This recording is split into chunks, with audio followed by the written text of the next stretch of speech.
Hello, YouTubers, friends, compatriots, bootlickers, shills, deaths, lace, horse, peasants, vassals, minions, meat sacks. I'm Useful Idiot. Welcome.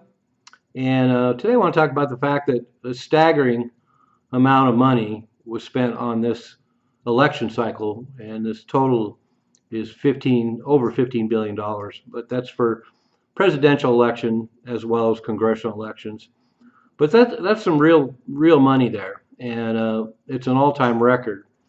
And the only thing that came close was in the 2020 election. 2020 election, $15 billion was spent on the election cycle. So we've surpassed that only slightly, but one's not surprised considering that was only the election 4 years ago. And those are the kind of numbers we're getting into now. And it's really interesting to watch the development of election spending. I went to Open Secrets and got the numbers, and partially due to inflation, of course, but partially due just the insane amounts of money that are funneled into election cycles now. In 1998, it was only $1.6 billion, and now we're up to $15 billion. And you can see the graduation in 2000, and these include midterm election cycles too for Congress. But in 1998 it was 1.6 billion. In 2000 it was 3 billion. 2002 it was 2.1 billion. 2004 it was 4.1 billion. 2006 it was 2.8 billion. 2008 it was 5.2 billion. 2010 it was 3.6 billion. 2012 it was 6.2 billion. 2014 it was 3.8 billion. 2016 it was 6.5 billion. 2018 was 5.7 billion, and then 2020 is 15 billion, and 2024 is almost 16 billion, and in 2022 in the midterms elections, and that's just congressional elections, $8.9 billion was spent. So the stakes are really high. And as I mentioned before, when it comes to power and money, there really are no restraints.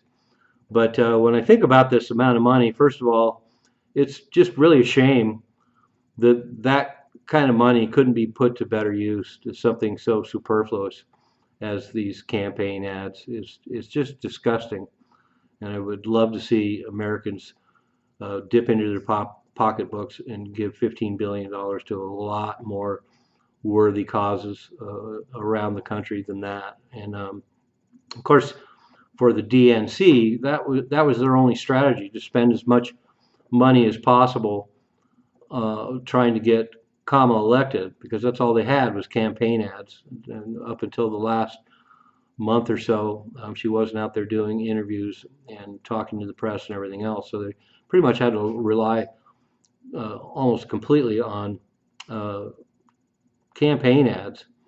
And the other thing about these campaign ads, we've all seen them. First of all, they're emotionally charged, very simplistic, very jingoistic, and they know that's what works with the public. That's what the kind of things that people respond to.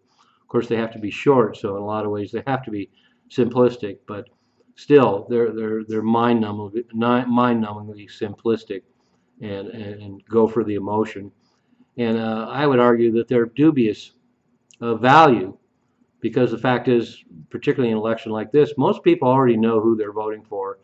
This idea that there's independents out there that haven't made up their mind yet, so I think is kind of a mythology.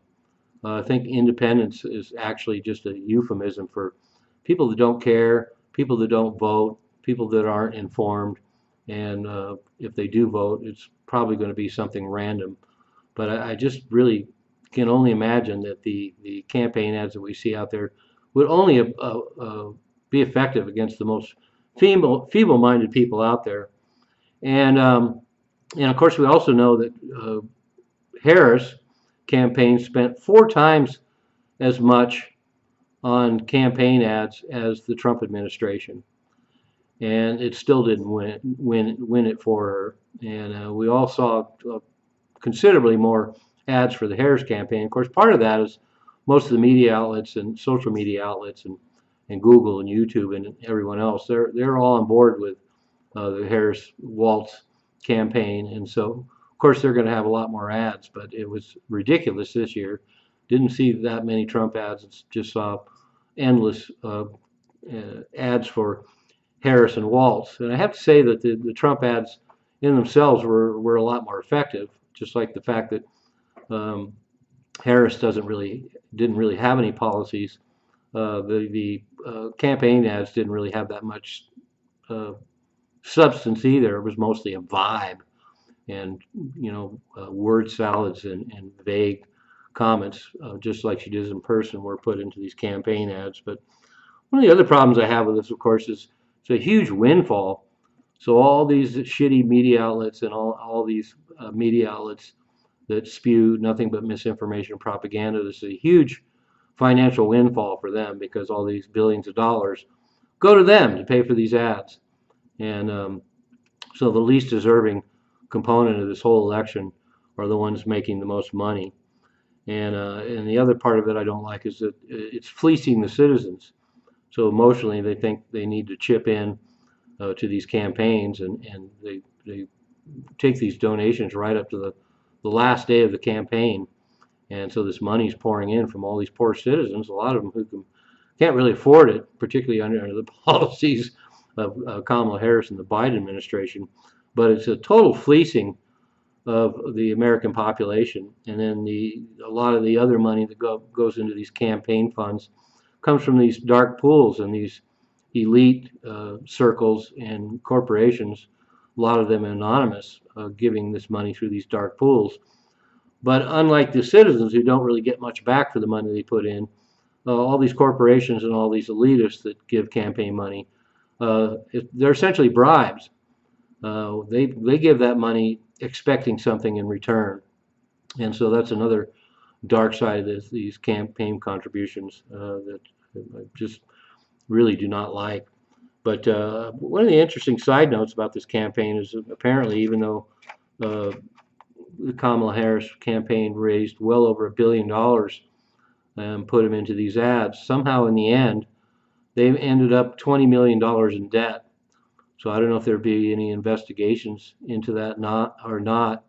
It seems really odd that they would get all that money and place all those ads of dubious effectiveness and then end up $20 million in debt in the end. So, but this whole campaign financing thing is just as a disaster anyway, and symptomatic of just how rotten the election cycles have become. And to have that amount of money flushed down the toilet for this kind of garbage is really disheartening. So, so there you have it. What would you do with $15 billion? Would you place political ads with it? Or would you actually put it to work to do something good for this country? I'm a useful idiot, don't you be one too?